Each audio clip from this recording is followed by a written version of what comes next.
सूरज को दीपक दिखाने के समान है।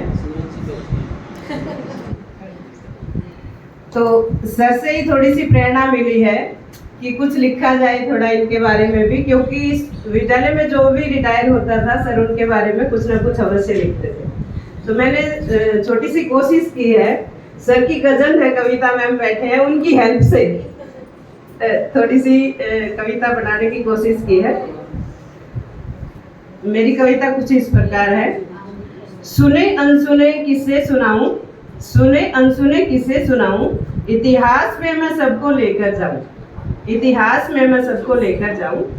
58 साल पहले की है बात, 58 साल पहले की है बात, 2 अप्रैल 1967 का था साल, 2 अप्रैल 1967 का था साल।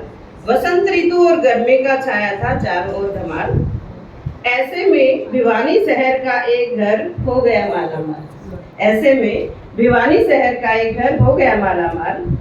पिताश्री सत्यनारायण जी, पिताश्री सत्यनारायण जी व माता चंद्रकला के घर आया एक लाल, पिताश्री सत्यनारायण व माता चंद्रकला के घर आया एक लाल। 4 बड़े बहन भाइयों के बाद 5वें नंबर पर पधारे थे, 4 बड़े बहन भाइयों के बाद 5वें नंबर पर पधारे थे और माता पिता के दिए नाम से गए पुकारे थे। पिताजी ने बचपन में ही उनकी कुशाग्र बुद्धि को लिया पहचान, उन्होंने भी रखा पिताजी का मान, अव्वल विद्यार्थी के रूप में बनाई अपनी पहचान। वैसे स्कूल राजकीय महाविद्यालय में पढ़कर महर्षि दयानंद यूनिवर्सिटी में बनाया एमए में 3रा स्थान। एमए इंग्लिश में सर की पोजीशन रही थी 3rd पोजीशन यूनिवर्सिटी में। उसके बाद पढ़ लिख कर रेवाड़ी महाविद्यालय, बाबा मस्तनाथ यूनिवर्सिटी, वैसे मॉडल स्कूल, टीआईटी स्कूल में अध्यापन में पाया स्थान। फरवरी 2018 में सरकारी नौकरी में आए। रानीला होते हुए हलवास जाकर पीएम श्री भिवानी में पधारे। हमारे पास आ गए सर आए तो हमें लगा कि जिनको हम भिवानी हलचल पर देखते थे तो अब हमारे साथ काम करेंगे सर, तो उनसे कुछ सीखने का मौका मिलेगा।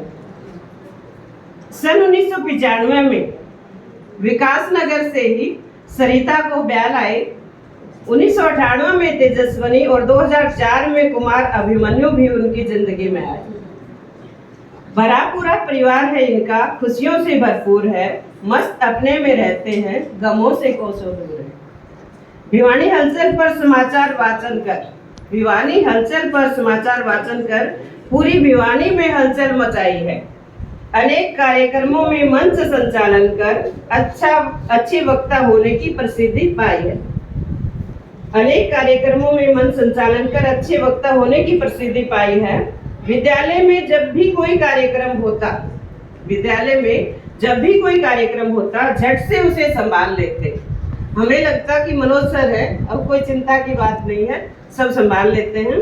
जो भी मिलते उन्हीं संसाधनों से, जो भी चीजें इनको मिलती उसी से ही हर कार्यक्रम को सफल बना देते। मेरी दुआ है, अंत में मैं इतना ही कहना चाहूंगी सर के बारे में, मेरी दुआ है ईश्वर से इनका जीवन खुशियों से भरपूर हो, मेरी दुआ है ईश्वर से इनका जीवन खुशियों से भरपूर हो, ऐसे ही समाज सेवा करते रहें, जीवन भर गमों से दूर हो।